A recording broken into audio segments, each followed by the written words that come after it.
Magandang araw mga kaibigan, shout out po sa mga taga-suporta at bumubuo ng Kalingap Rab at shout out sa ating mga idolo at tambalang Carla at Jomar Carl.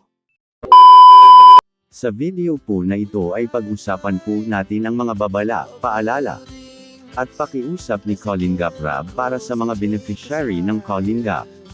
Pakinggan po natin ang mga sinabi ni Kuya Rab.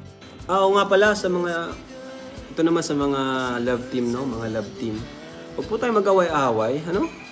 Huwag po nating sabihin na tawag dyan. Huwag po nating isipin. Huwag po nating isipin na matatalo yung paborito natin. Huwag po. Kasi nasa ano po yun, nasa kalinga po yan lahat. At magkakaibigan po sila, hindi po sila magkakalaban. Wala pong competition dito. Ano?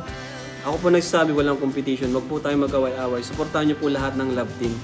Huwag niyong i-bash kung sino man. Kaganyan, may nagbabash. Si Medit daw, style Manila girl.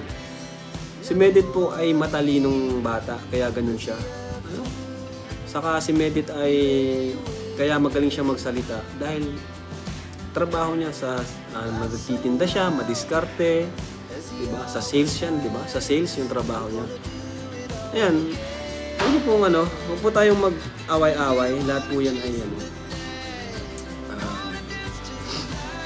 tawag dyan.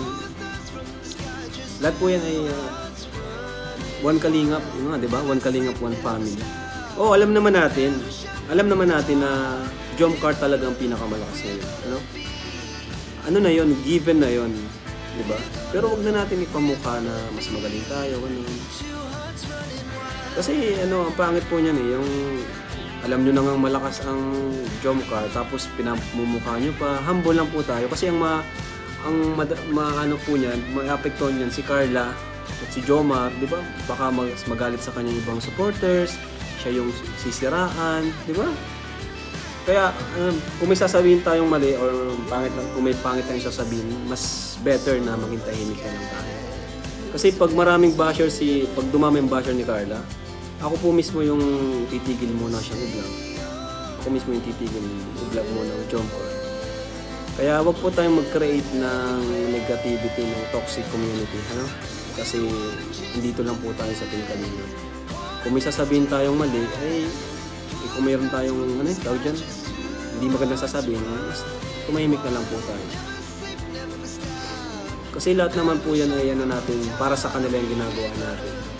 O kasi pag yung, kung fanatic tayo ng Jomcar, binabash natin yung ibang love team, ang maapektuhan po niyan, walang iba kundi si Carla at Jomar. At pag may nabasa naman si Carla at Jomar na negative, stress po yan, malulungkot, di ba? And pag gano'n na nangyari, ako na mismo po yung titigil. Kaya wag po, stop na po. Kung may mga grupo po kayo sa FB fan page, may mga nagpo-post doon, tigil nyo na po yun, Ayan, sa mga, mga solid fanatic po ng mga bawat tawag dyan, love team. Kung may nasabihan po akong hindi nyo nagustuhan, pasensya na po. Kung may nasaktan, pasensya na rin po kayo. Yun po ay, opinion lang po natin, At pakiusap sa inyo. Ano pong masasabi nyo sa video po natin ngayon? Please comment below at pag-usapan po natin yan sa susunod na video. Maraming salamat po. Wow.